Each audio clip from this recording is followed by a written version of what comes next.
Golden State Media Concepts bring you Book Review Podcast, a haven for bookworms of all ages and the widest genres, from mystery to memoirs, romance to comedy, fantasy to sci-fi. If you love to read, this is a podcast for you. It's the Golden State Media Concepts Book Review Podcast.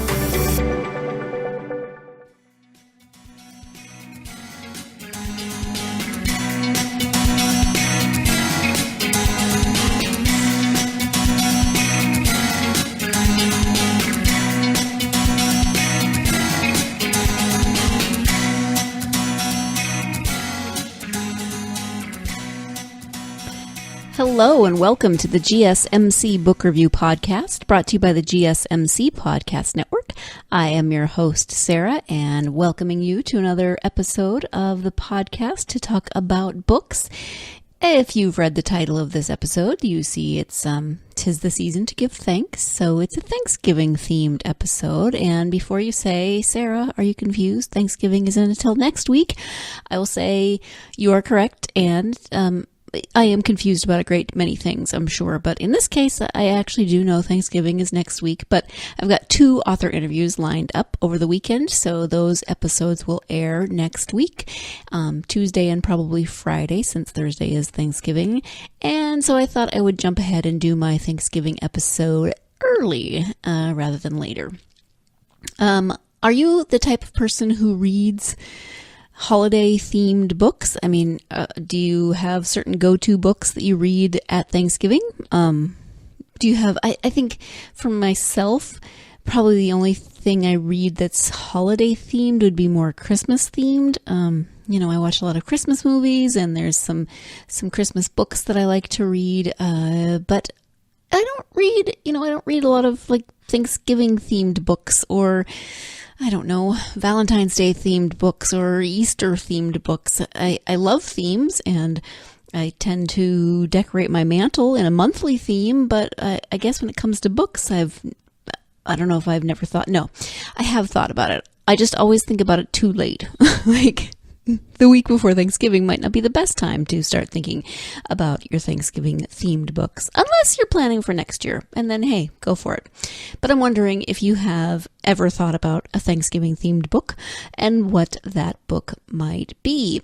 For me, there's some children's books that I really like in terms of Thanksgiving, and I've talked about the Night Before series before, by Natasha Wing, and she has one, The Night Before Thanksgiving.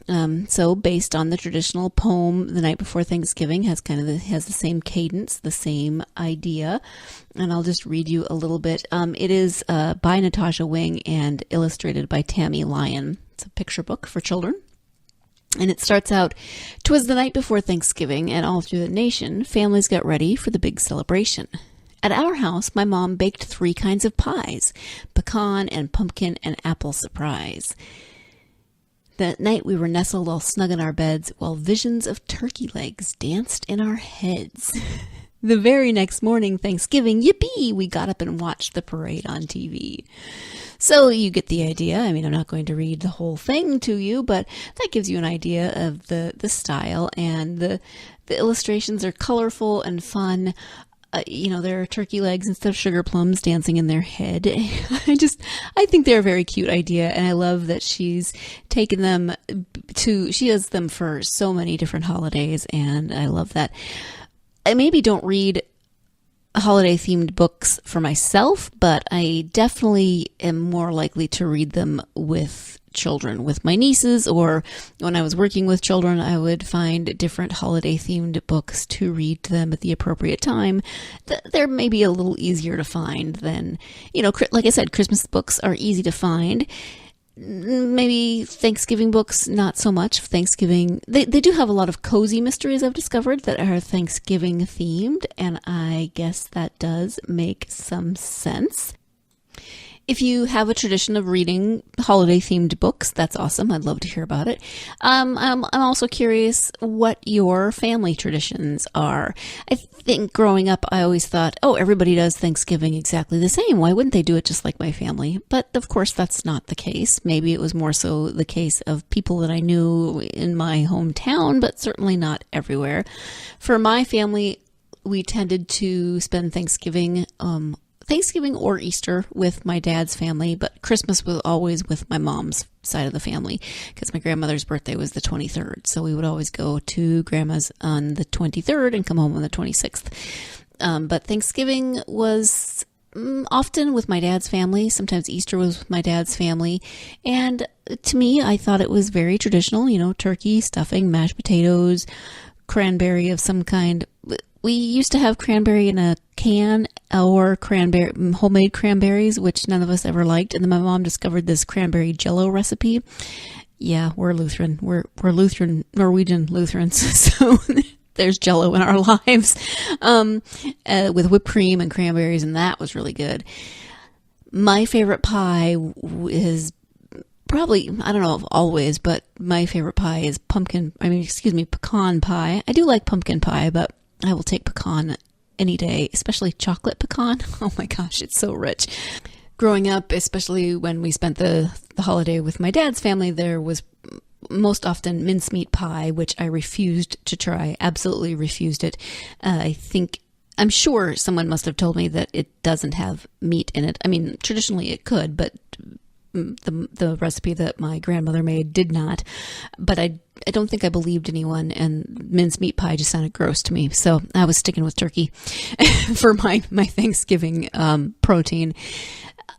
Growing up, I realized then, of course, that not everybody does Thanksgiving the same way. There's a lot of controversy over stuffing. Never realized that. We did just bread stuffing. My mom would actually save bread crusts and use those, crumble them up, and make the stuffing out of that. I always loved her stuffing. I didn't realize that there were a million different variations on stuffing until later, and then I was shocked, amazed, maybe slightly horrified at all the different versions because I thought our version was the best. Thank you very much. I've since tried some others, and yeah, there's some fun options out there. And then I grew up and got married and learned that my husband's family does not do Thanksgiving any way, shape, or form like my family. First off, they have mac and cheese, which we never ever had for Thanksgiving. I was not shocked, but I was like, oh, okay, that seems weird, but it's perfectly normal for their traditions. One person's weird as another person's perfectly normal. Had to get used to that. Had to also get used to the number of times you eat in my husband's family. So you can start as early as 11 and go to one family and eat an entire Thanksgiving meal, because you have to cook, you have to eat what everyone cooks. And then a couple hours later, you go to another members of the family and you do the same thing. And then a couple hours later, you go to someone else's house, and around 7 or 8, you'll finally finish with the fourth or so family member and full Thanksgiving meal. Did you ever see that episode of The Vicar of Dibley where she couldn't figure out how to turn down the invitations to all the Christmas dinners, and she ends up being driven home in like a tractor, like in the scoop of why can't I think of the word?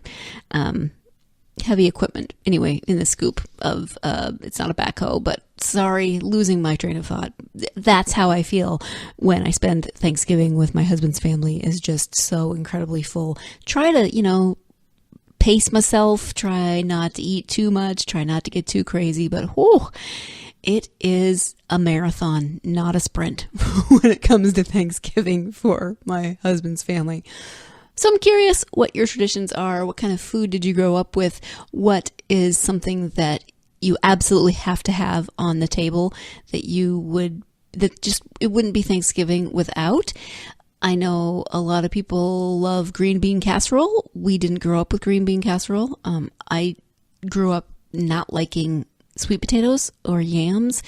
and which is crazy because, my family makes them with brown sugar and marshmallows. What's not to like, but didn't like it. Learned later in life that I love raw sweet potato. So that was just one more nail in the coffin of my weirdness.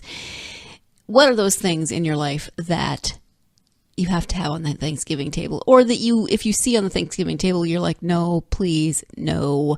Someone I follow on Twitter said that now is the time of year when you keep seeing ads for green bean casserole and it makes her nauseous every time. So she's clearly not a fan of the green bean casserole.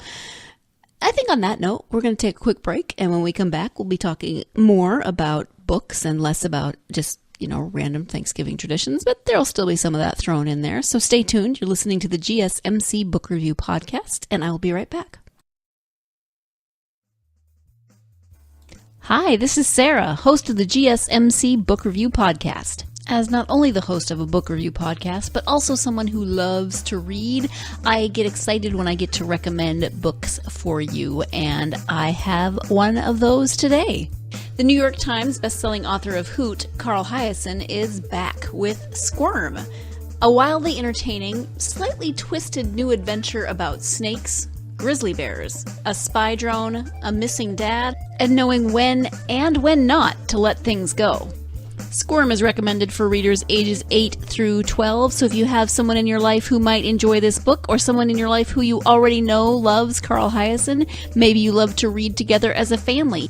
Whether you're already fans or you're looking for something new to read, I can definitely recommend Squirm by Carl Hiaasen. Support for this message comes from Random House Children's Books, and Squirm is available now wherever books are sold.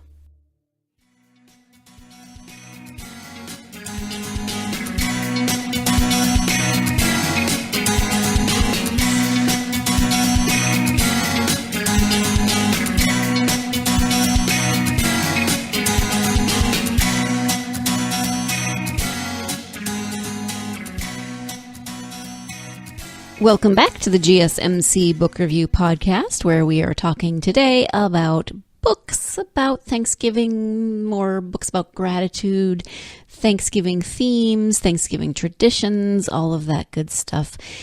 As I said in the first segment, it's easier, I think, to find books about Thanksgiving for children. There's a lot of them. One of my favorite traditions growing up was, a lot of people watch the parade on Thanksgiving Day. That wasn't one of our traditions, probably because we had a black and white TV till I was in like 5th grade, and it just wasn't quite as fun as watching it on color. I do watch it now, but I watched a Charlie Brown Thanksgiving every year. Love Charlie Brown Thanksgiving. Always a little disturbed, though, when Woodstock eats turkey at the end of the episode. Whatever. That is a book, Charlie Brown Thanksgiving, so you can read that one on Thanksgiving if you're looking for a theme. The concern that I have is balancing the historical story with historical reality, maybe. It's kind of hard to talk about Thanksgiving without getting into the colonialism and everything that happened afterwards. I mean, the basis of the story of coming together and giving thanks is great, but we definitely read that story through certain lenses, and it can be problematic. So when I talk about Thanksgiving books, it's either, kind of generally about Thanksgiving, or it's more about gratitude. It has to be a specific type of book in terms of the historical aspects of it, because you just want to be, you want to be careful how you tell that story, how you interpret that story, what lenses you look at that story through. So yeah, there's some stuff, but there are some good books out there that give you the history and don't make it too biased, I guess, one way or the other.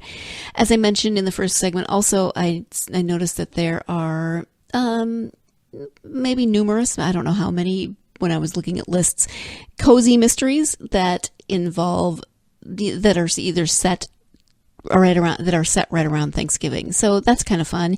I think that holidays and family gatherings are always a good place to set cozy mysteries, because zaniness ensues when you gather all of your family together, especially those family members that have opinions, differing opinions, and Yeah, it can get really interesting around the Thanksgiving table.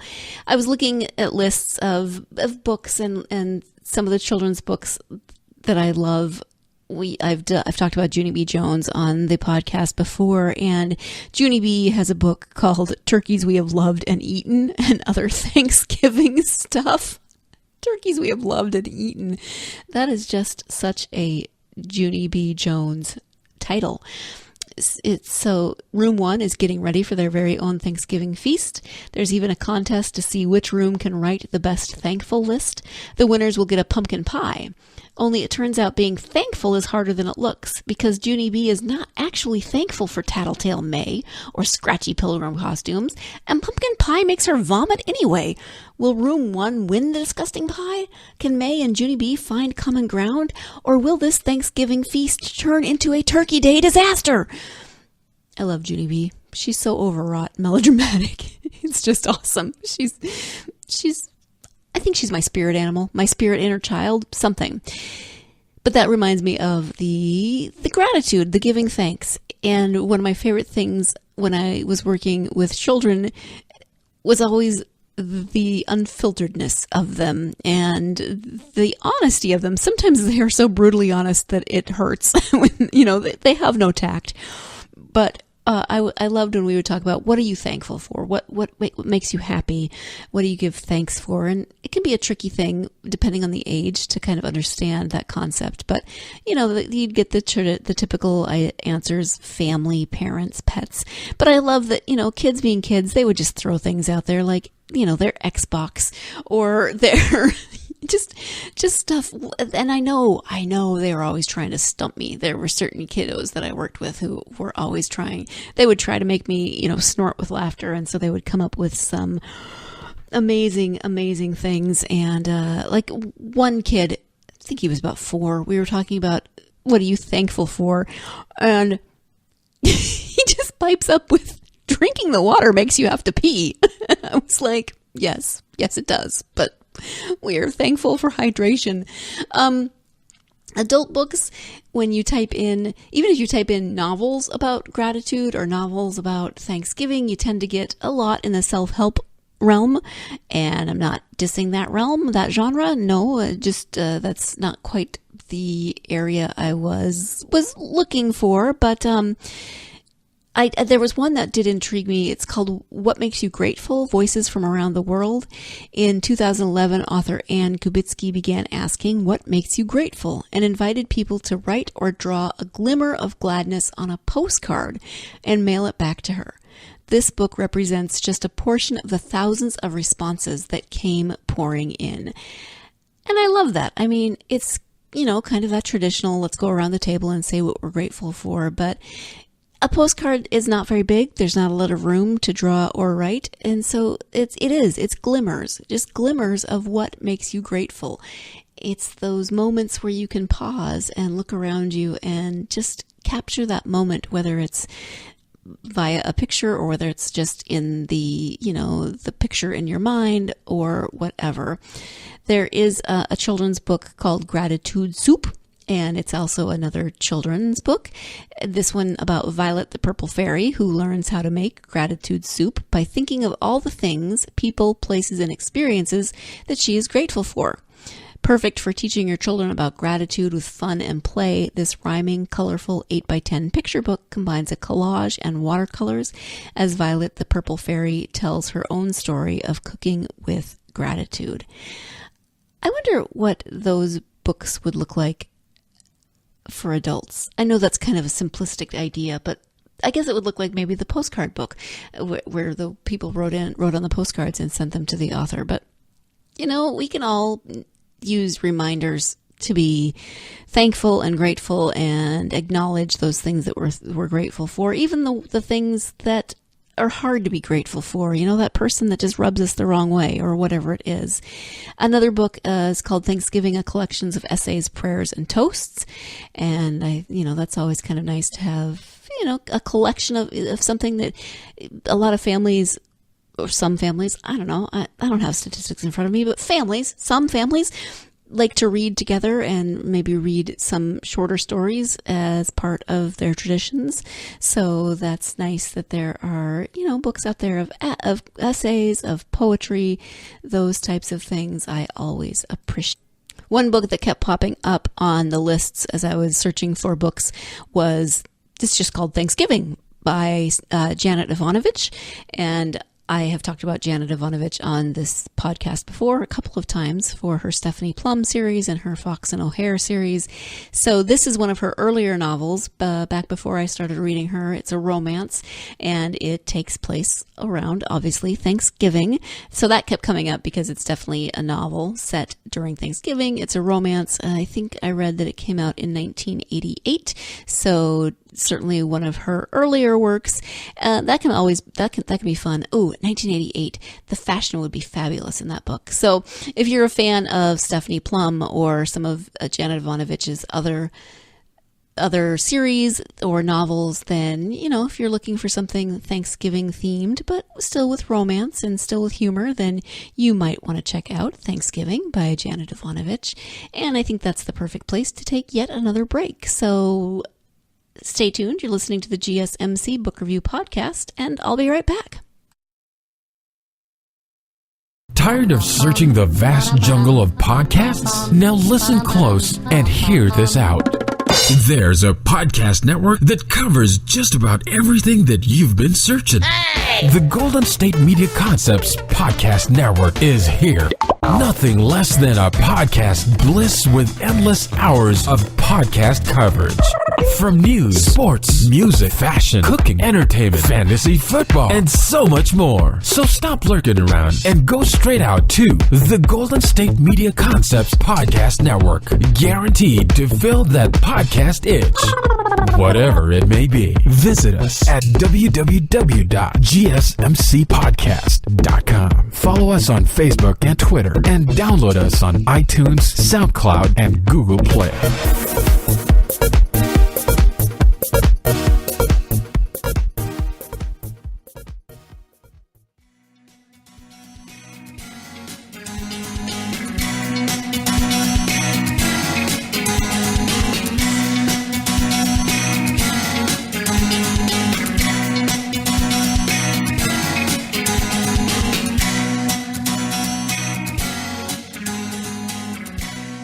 Welcome back to the GSMC Book Review Podcast, and we're talking about Thanksgiving books, or books and Thanksgiving, or maybe books to read on Thanksgiving.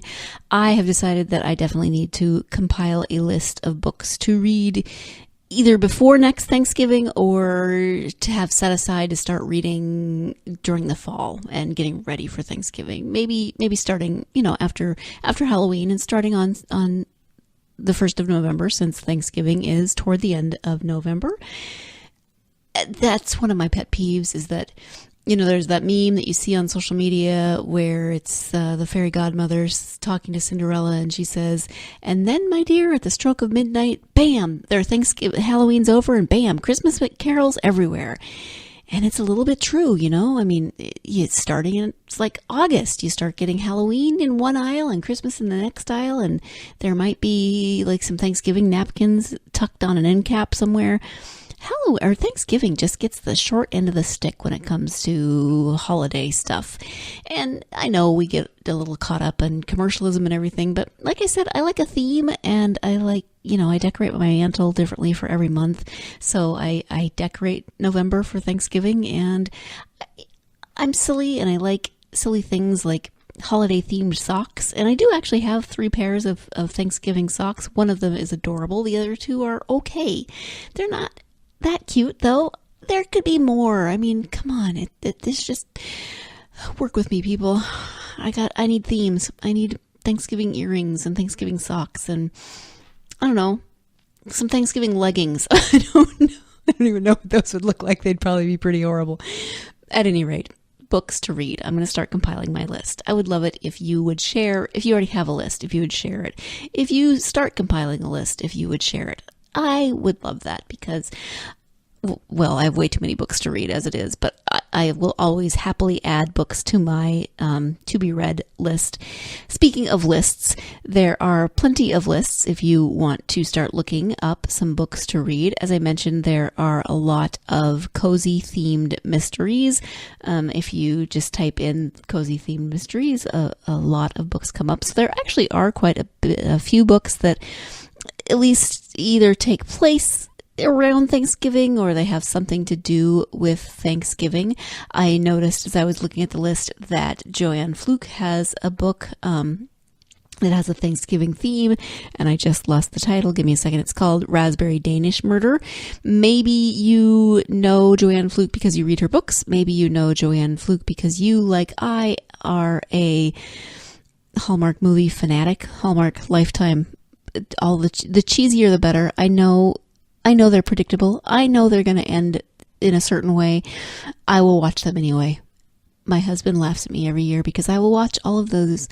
Anyway, it's a series by Joanne Fluke, and the main character is Hannah Swenson, owns a bakery, and she solves mysteries. So this one apparently takes place around Thanksgiving. So that's something to add to your list. It turns out that there are a lot of series that apparently have books that take place around Thanksgiving. Even the J.D. Robb series. J.D. Robb is another of Nora Roberts' pen names. Well, Nora Roberts is a pen name also, but J.D. Robb and Nora Roberts are the same person, and J.D. Robb writes mysteries, crime fiction. They take place I don't know, around 50 years in the future, I think.